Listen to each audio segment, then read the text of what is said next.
Señoras y señores, bienvenidos. Soy Marcelino González Fernández, vicepresidente de la Real Liga Naval Española, y les voy a hablar de la Batalla de Lepanto, una conferencia organizada por la Real Liga Naval Española en colaboración con la Real Academia de la Mar, y en la que voy a hablar de un hecho ocurrido el 7 de octubre de 1571, el cual el año pasado se celebró el 450 aniversario.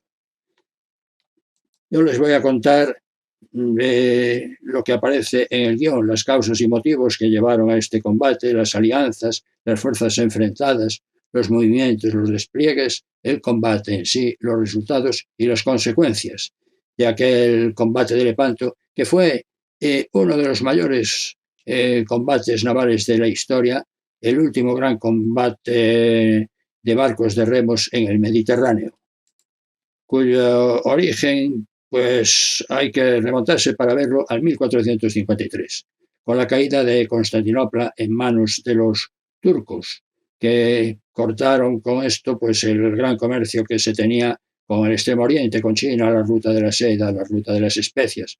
Y los turcos empezaron a expandirse hacia el oeste para aumentar sus territorios. Solimán el Magnífico se apoderó de Rodas en 1522, asedió Malta en 1565, esto no le salió muy bien, y su sucesor ya empujó hacia el oeste todo lo que pudo y era Selim II y terminó atacando Chipre en 1570. Todo esto empujó a los cristianos a actuar contra ellos. La situación del Imperio Otomano en 1571 era el que ven aquí. Tenían casi todo el norte de África, tenían gran parte de Europa Oriental, todo el Mediterráneo Oriental y parte del Mediterráneo Occidental.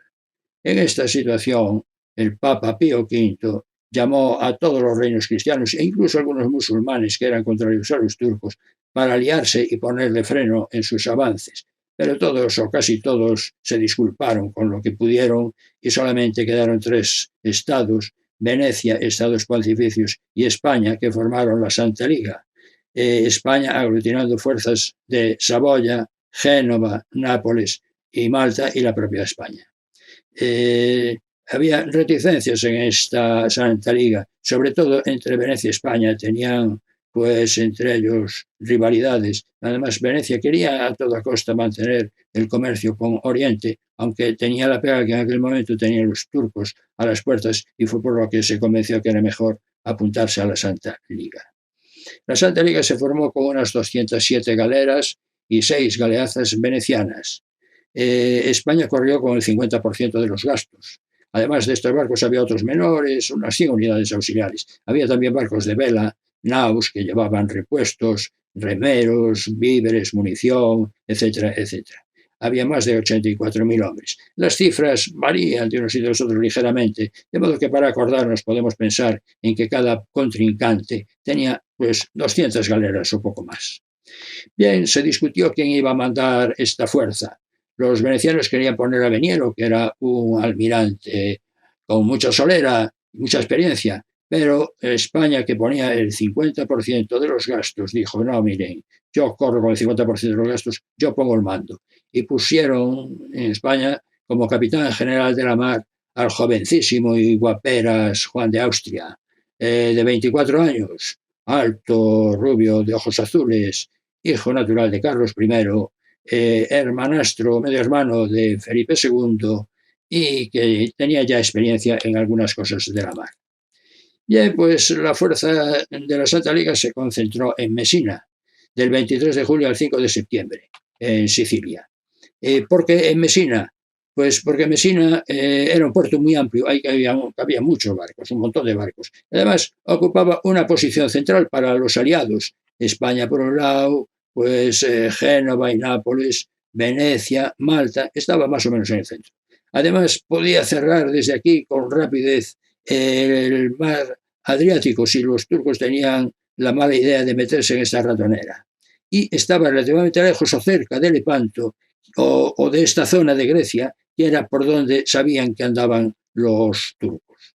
Bien, pues ahí en Mesina, don Juan pasó a revistar las fuerzas el día 8, cuando ya estaban todas organizadas, hicieron aprovisionamientos y demás, y al pasar revista vio que las galeras venecianas, sobre todo, que tenían muchas, pues había dos grupos, uno que estaba muy mal mantenidas, unas cuantas, eran unos vejestorios, y otras las habían hecho a última hora para esta liga y estaban con muchos defectos porque se habían hecho con mucha prisa.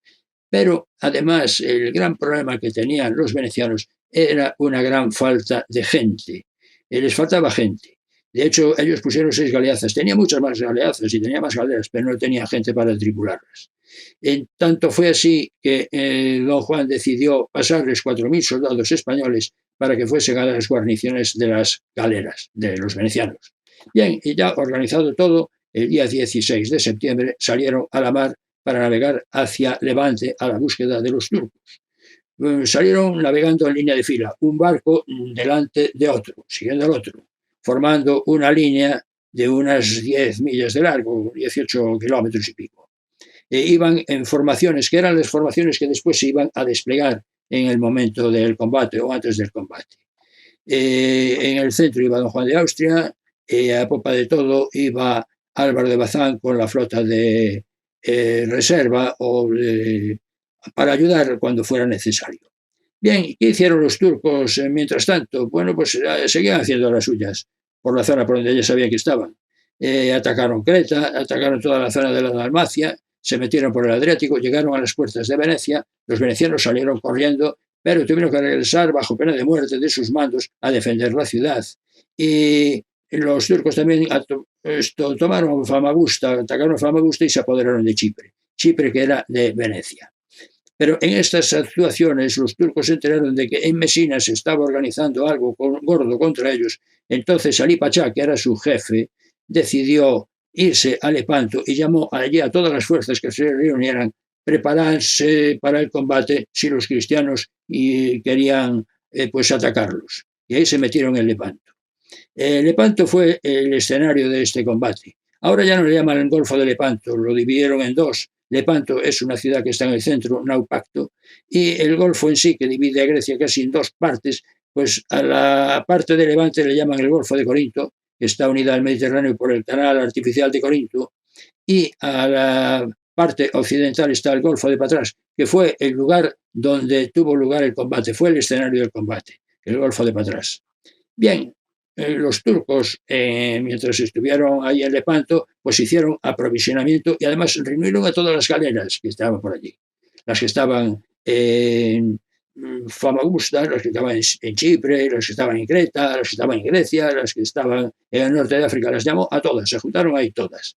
Efectuó aprovisionamiento, arrambló con todos los cereales y con todo lo que había por allí de comestible, menos cerdo, supongo, en varios kilómetros a la redonda. Además, se apoderaron también de todos los hombres, menos los que lograron escapar campo a través, para tenerlos como remeros, como soldados, como marineros, como lo que fuera. Y además, los turcos, mientras estaban ahí, efectuaron misiones de espionaje, cosa lógica para saber por dónde andaban los cristianos. Aquí se destacó la labor de uno de aquellos marinos que era muy bueno, Caracolta. Este se metió en Mesina cuando estaban allí reunidos los barcos de la Santa Liga. Entró de noche, en oscurecimiento total y con la galera pintada de negro. Y anduvo desfilando ante ellos contando 1, 2, 3, 4, 5, 6, 7.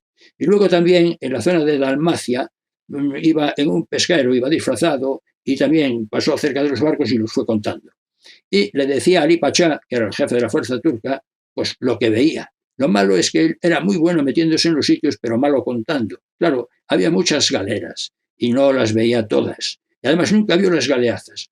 Por lo tanto, él a Ali Pachá le informó de lo que vio y Ali Pachá se creyó que los cristianos tenían muchos menos barcos de los que en realidad tenían. Bueno, los turcos, terminado su aprovisionamiento y demás, el día 5 de octubre salieron de Lepanto.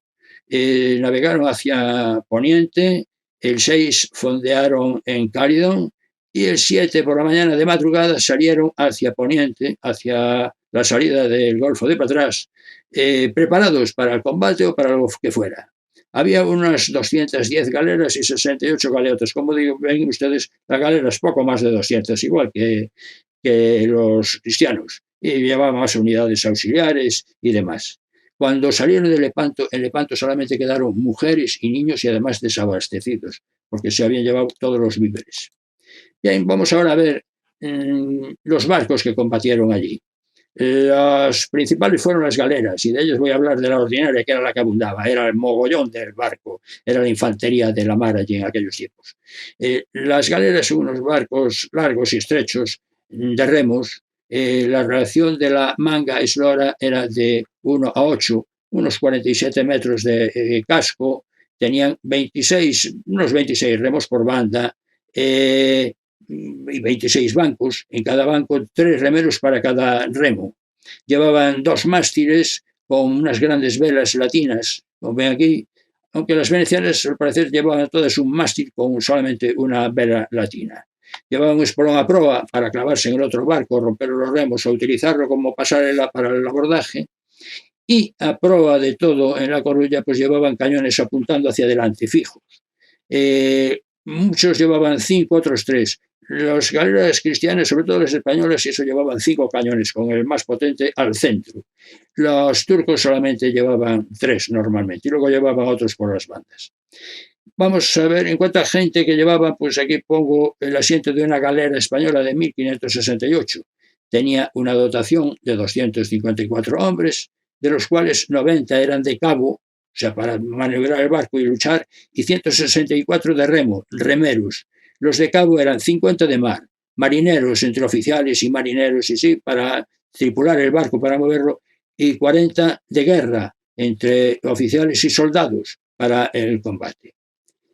También estaban las galeazas. Ya he dicho que los venecianos habían puesto 6 galeazas. Las galeazas eran como unas galeras, pero muy grandes, eran unos zapatones, unos pepos pesadísimos. Aquí, por ejemplo, pongo una de 700 hombres, pero con 350 remeros. Pero esos remeros no podían con ellas, no podían moverlos. De modo que en ese tránsito que hicieron, las galeazas iban siendo remolcadas por las galeras, que se turnaban en su labor de remolcadores. Eran lentos, difíciles, pero eran muy poderosos. Tenían una cubierta que cubría a los remeros y tenían muchos cañones. E incluso algunos tenían torres giratorias con cañones muy fuertes y un fuerte espolón también a proa. La relación manga-eslora no era tan acusada como la de la galera, era un poco más rechoncho, 1 a 6, y tenían más de 55 metros de eslora. Como digo, muy bien armados, muy duros, fuertes, eran verdaderas baterías flotantes, pero difíciles de mover, poco marineras. Y luego había otros barcos, que eran barcos ya de remos, pero pequeños, ya menores. De mayor a menor estaba la galeota. La galeota era como media galera. Servía también para combatir y demás, pero era como la mitad de una galera. Y después ya más pequeños, fustas, bergantines y fragatas, que eran los más pequeñitos. Nada que ver estas fragatas con las del siglo XVIII, después no, eran barcos como las galeras, pero ya más en pequeño. Estos servían también para dar combates, para combatir, para llevar órdenes de un sitio a otro, para hacer espionajes o para llevar avisos. Eran barcos muy rápidos. Bien, la Santa Liga la habíamos dejado moviéndose hacia la zona objetivo, digamos, hacia donde sabían que más o menos andaban los turcos. El día 26 de septiembre llegaron a Corfú, pero aquello lo encontraron asolado, como si hubiera pasado una inmensa plaga de langosta, porque por ahí habían pasado los turcos y lo habían dejado listo de papeles. Entonces se tuvieron que ir al continente y se fueron a Gumenizas, y ahí sí ya pudieron hacer aguada, pudieron hacer víveres. Don Juan preparó los barcos, hicieron unos ejercicios y demás, y ahí discutió con sus oficiales qué era lo mejor que hacer. Unos tenían unas ideas, otros otras. La idea de don Juan era atacar a los turcos si podía y acabar con ellos, pero había muchas ideas diferentes. Bien, mientras tanto, Gil de Andrada, que era el que en la línea de fila que ella iba, en la formación de cabeza, que era la vanguardia, pues estuvo buscando a ver por dónde estaban los turcos, lo mismo que hacía Caracolla. Se creyeron que estaban en Prevesa al principio, pero luego se enteraron, ya supieron de buena tinta, que estaban en Lepanto. Bien, pues entonces continuaron con sus avances. Después de discutir qué se podía hacer o no, don Juan salió con los barcos el 3 de octubre de Gumenizas y se fue a Cefalonia, a donde llegó el 4 de octubre. En Cefalonia, pues pasaron al continente. Tuvieron que esperar por el mal tiempo, llegaron a Petela el 6 de octubre. Ahí volvieron a discutir qué hacer, pero don Juan lo tenía claro y entonces el día 7 de madrugada salió hacia Lepanto a ver si encontraba a los turcos para presentarles batalla. Ahora voy a hablar de los despliegues que hicieron. para el combate. Las fuerzas que iban en las formaciones, pues se desgajaron y se fueron cada una a su zona de acuerdo con lo previamente planeado. Y entonces, pues quedaron como ven aquí las fuerzas cristianas. Barbarigo iba al norte, don Andrea Doria al sur, al centro Juan de Austria, en la popa Álvaro de Bazán y la que iba de vanguardia se integró con las formaciones de más adelante. Estas eran formaciones en línea de frente, con un barco al lado de otro, para combatir con los otros, normalmente en colisión y embistiéndose. La idea era poner de las 6 galeazas 2 frente a cada una de las formaciones frontales, aunque las dos últimas, como veremos después, quedaron un poco descolgadas por los movimientos de Andrea Doria. La formación turca pues fue muy parecida a la cristiana, con la diferencia de que no llevaban por la proa, porque no las tenían galeazas, y luego las alas estaban un poco, digamos, curvadas hacia adelante, formando una especie de media luna. Al norte iba Siroco, al centro Ali Pachá, que era el jefe de las fuerzas, al sur Uruchalí, y por detrás, por la popa, pues Dragut, pues también con las fuerzas de socorro y para ayudar donde fuera necesario. Aunque Dragut al final se unió a Ali Pachá y últimamente, antes de entrar en combate, todos se pusieron formando una recta, igual que la formación cristiana.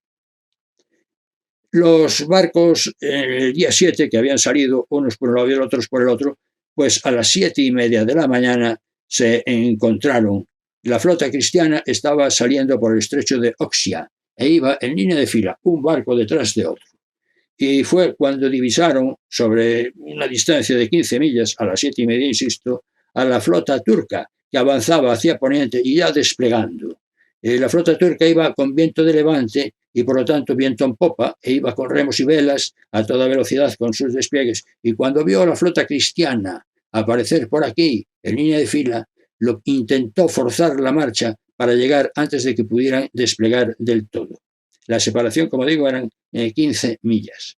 Pero la flota cristiana pudo desplegar y al final ocupó esta situación, más o menos. Los dibujos no están a escala con el mapa, lo pongo aquí solo como indicativos. La flota otomana y la flota de la Santa Liga. Pongo a las dos galeazas del sur fuera como indicación de que por los movimientos de Andrea Doria, pues se quedaron un poco descolgadas. Esto era a las 11 de la mañana. Todavía no había empezado el combate. El combate iba a tardar poco más de una hora, porque empezó pasadas ligeramente las 12. Pero ya ahí los barcos se prepararon. Se dio la voz de alarma, es ir a las armas, de ahí viene la palabra alarma. Y es lo de hoy de zafarrancho de combate. Las piezas se cargaron, las bombardas en proa, falconetes por las bandas, se cargaron los arcabuces, se prepararon las picas, se prepararon espadas, se prepararon todo, cubos de agua dispersos por todos los sitios para apagar incendios, la arena encubierta para no resbalar con la sangre, piñatas incendiarias para tirárselas al otro y prenderle fuego, cal viva para tirarle a los ojos a los enemigos, que la guerra es así, piedras y de todo, todo preparado. Y don Juan hizo algo revolucionario, que fue cortar los espolones de las galeras. El espolón de la galera iba sobre el agua y al cañón central, en proa, pues le podía estorbar, sobre todo en tiros cercanos, porque la bala podía chocar contra él. Y don Juan quería que dispararan en el último momento. Entonces le estorbaba el espolón y lo mandó cortar. Bien, cuando ya quedaba poco para el combate, en estos momentos preliminares, don Juan entró en una fragata, se montó en una fragata y fue pues arengando a toda la gente. Y seguían las discusiones también de si hacer esto, hacer lo otro, pero don Juan en un momento determinado les dijo: señores, ya no es hora de consejos, sino de combates. Y ya se prepararon para el combate y se dejaron de historias. Y comenzó el combate. El combate comenzaba en aquellos tiempos, porque como era de caballeros, aunque luego se hacía lo que se hacía, pues Ali empezaba con un reto, ¿no? Aquí fue Ali Pachó el que retó al combate. Largó un cañonazo y puso el estandarte a la derecha. En estos barcos no se decía estribor o babor, como en los de vela, se decía derecha o diestra y siniestra o izquierda. Y don Juan de Austria aceptó el reto, lo aceptó, pegó otro cañonazo y puso su estandarte también a la derecha. En ese momento el viento cambió a viento en popa. Para los cristianos, viento de poniente. Dejó de ser favorable para los turcos y eso facilitó en el último momento el despliegue de los cristianos. Los primeros disparos se produjeron poco después de las 12 de la mañana de aquel día 7 de octubre. La primera salva fue turca. Y la distancia tuvieron que tirar por elevación, además, para salvar el espolón y porque estaban lejos, y no tuvo muchos efectos. Alguna bala cayó en alguna galera cristiana, pero sin más. Después, los turcos se encontraron con las galeazas, sobre todo con las 4 que estaban en la parte más al norte. Y allí las galeazas, en cuanto las tuvieron a tiro, las frieron a cañonazos. Se hundieron algunas galeras. Ellos pararon, los turcos pararon el avance, vieron aquellos monstruos. No les podían atacar porque eran mucho más grandes, no podía haber abordaje. Ali Pasha les dijo que siguieran, que las sortearan, que las esquivaran y que siguieran avanzando. Y fue lo que hicieron. Al fin y al cabo eran 4 nada más y era un espacio muy grande. Y cuando pasaron de largo, las que pasaron muchas, pues las galeazas se quedaron sin trabajo. Salvo si en algún momento después pasaba por allí algún barco turco, pues lo freían a tiros. Pero si no, se quedaron sin trabajo porque no se movían, eran muy pesados. Los cristianos esperaron a que estuvieran muy cerca los turcos para disparar el primer disparo con los cañones de proa. Como decían las películas del oeste, esperaron a que se viera el blanco de los ojos de los enemigos.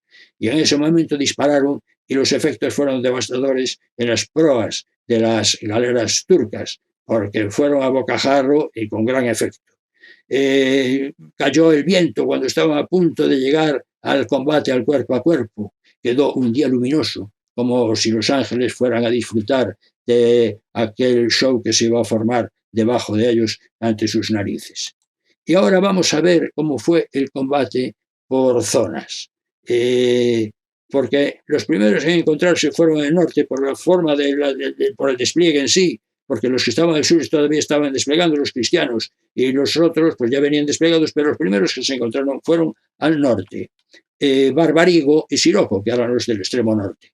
Hay que decir que las galeras cristianas, las galeras de la Santa Liga, eran muy fuertes, muy potentes, muy bien armadas, pero eran más pesadas y más lentas y menos maniobreras que las turcas, que eran más livianas, tenían menos armamento, tenían menos defensas, pero eran muy buenas navegando, eran muy ligeras y además los turcos eran muy buenos maniobreros. La táctica turca era rodear a la fuerza enemiga y cogerla entre dos fuegos. La táctica de los cristianos era entrar de lleno en el abordaje. Y esto fue lo que hicieron aquí. Barbarigo vio que Siroco iba a pasar entre su fuerza y tierra para rodearle, por un lado y por el otro.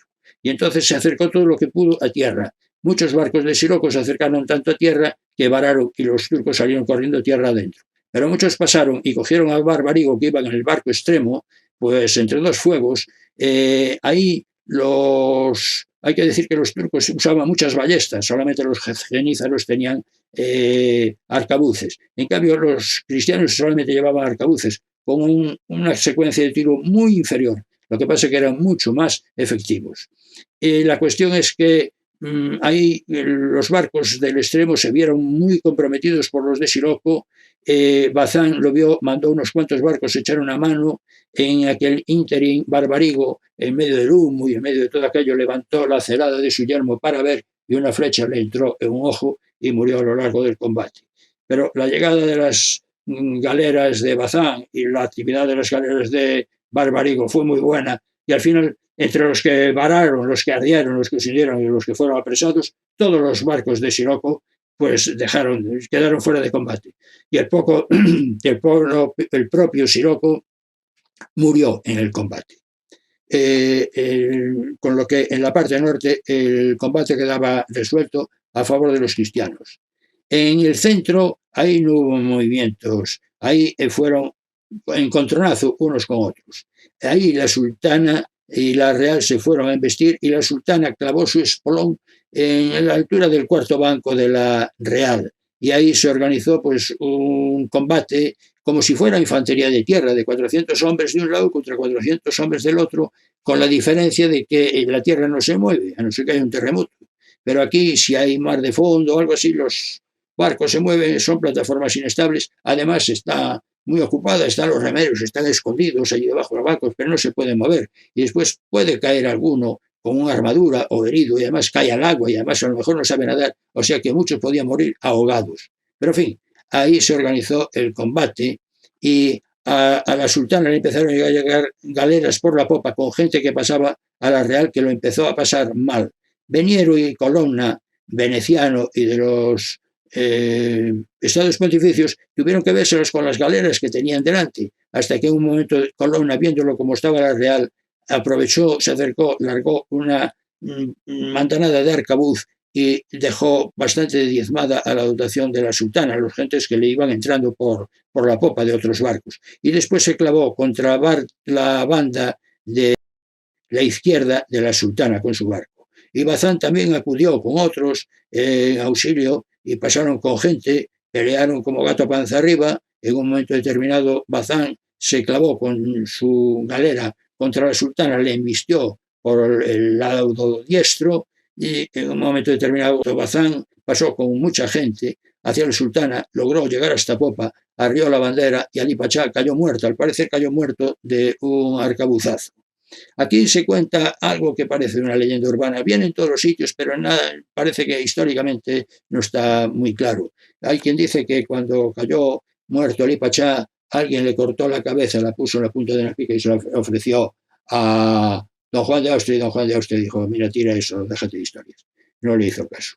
La cuestión es que Ali Pachá murió, la galera sultana fueron tomadas otras galeras, y en el centro también el combate se resolvió a favor de la Santa Liga. Y quedó la parte sur. La parte sur fue más complicada en principio, porque Uluch Ali intentó hacer lo mismo con Andrea Doria. Navegó hacia el sur para rodearlo y cogerlo entre dos fuegos, lo mismo que había intentado Siroco con Barbarigo en el norte. Pero al ir Uluch Ali hacia el sur para rodearlo, Doria lo fue marcando navegando hacia el sur. Y esta es una maniobra muy discutida, pero en fin, fue lo que hizo.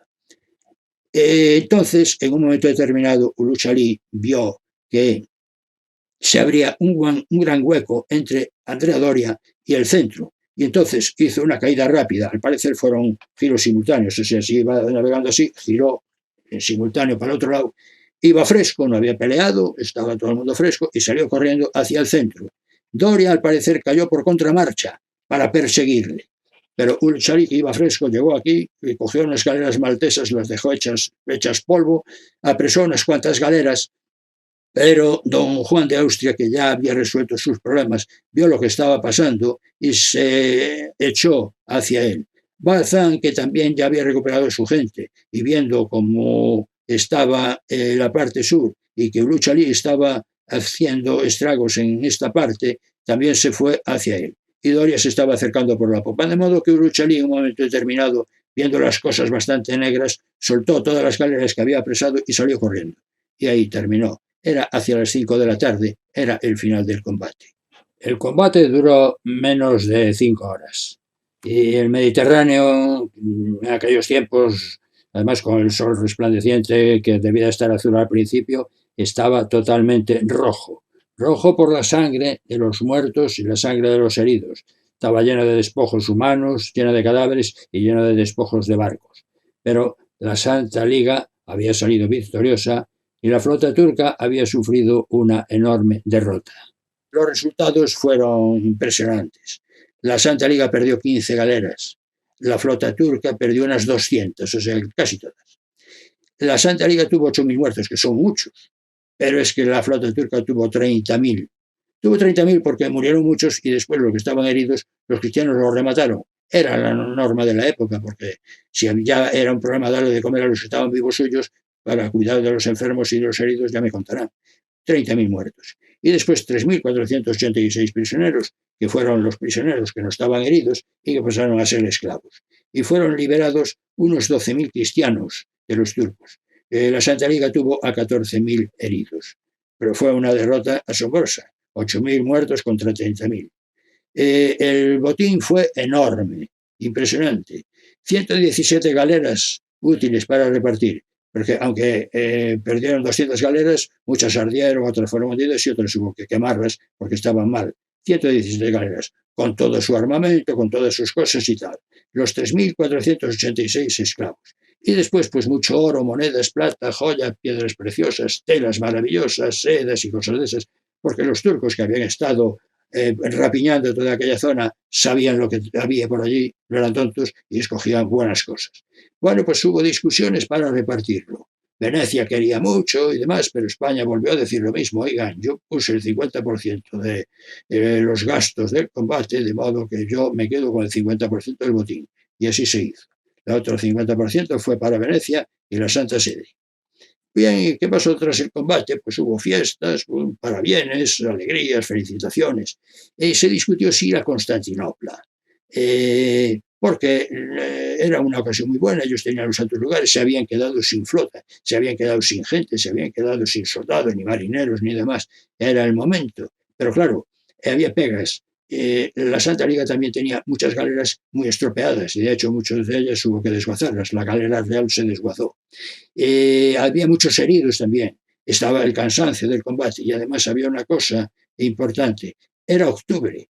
Empezaba el mal tiempo y el Mediterráneo en época de mal tiempo es duro, lo sé por experiencia, y estas galeras solían invernar, no navegar en mares duras del invierno porque eran barcos relativamente frágiles para eso. Y entonces al final pues no fueron, decidieron no explotar el éxito más de lo conseguido. Hubo una gran alegría en los reinos cristianos, hubo una enorme consternación en los turcos, en Constantinopla, cuando el emperador turco se enteró de lo que había pasado, se lo dijeron en pequeñas dosis para que no le dieran patatús, pues reaccionó de mala forma y dijo, pues que maten a todos los cristianos. Pero su gente le dijo, oiga, sea un momento, piénselo, porque si nosotros matamos a los cristianos, ellos que tienen un montón de turcos van a hacer lo mismo. Y ahí se calmaron las cosas. Y al final, pues no se hizo nada. Estuvieron en Corfú celebrando la cosa y después, pues los venecianos se quedaron a invernar por ahí, los demás se fueron a Mesina y ahí terminó todo. El Papa Pío V intentó mantener la Santa Liga. Quería recuperar los santos lugares y dijo, bueno, pues el año que viene, a ver, vamos a hacerlo. Y llamó a los reinos que había por ahí, pero ya todo el mundo estaba desinteresado. Había otras prioridades. Reaparecieron las rivalidades que había en diferentes reinos, sobre todo Venecia volvió otra vez a acercarse a los turcos casi inmediatamente. Había otras prioridades, no se explotó el éxito. Y después el Papa Pío V, que era el padre de la Santa Liga, murió al año siguiente, en mayo de 1572. Le relevó Gregorio XIII. Y Gregorio XIII bien sabía lo de los turcos, pero tenía otras prioridades y puso poco interés. Entonces lo de la Liga pasó al olvido. Hay quien dice que lo de Lepanto no sirvió para nada, que no se explotó, etcétera, etcétera. Sí, sirvió, la verdad es que sirvió. Turquía fue derrotada totalmente, fue una gran derrota. Además, Turquía perdió el carácter de invencible que tenía hasta entonces y empezó la decadencia del imperio turco. Frenó su expansión hacia Occidente. A partir de entonces solamente estuvieron en el Mediterráneo oriental. El Mediterráneo occidental, pues aparecieron alguna vez, pero poco. Después Venecia firmó la paz con Turquía en marzo de 1573. Tenía prisa por empezar el comercio con los turcos. Esto estuvo a punto de haber una guerra con España, pero España también tenía otras prioridades. En 1574 pues empezaron problemas en los Países Bajos, pero además los corsarios berberiscos estaban en retirada. Y finalmente en 1581 España firmó una tregua con Turquía, con la Sublime Puerta, con la que de momento desapareció todo aquello, y la Santa Liga y la batalla de Lepanto pasaron al olvido. Fue aquella, como digo, una gran batalla en la que estuvo y tomó parte Cervantes, el gran escritor, autor del Quijote, que era soldado en la galera marquesa de la escuadra de Nápoles, estaba con fiebre, estaba enfermo, pero salió a luchar, recibió algunos arcabuzazos, uno de ellos en el brazo izquierdo, que se lo dejó seco, por eso se llama el Banco de Lepanto, y él dejó escrito del combate aquel de Lepanto, que fue la más alta ocasión que vieron los siglos. Y esto es todo, señoras y señores. Muchas gracias por la atención prestada.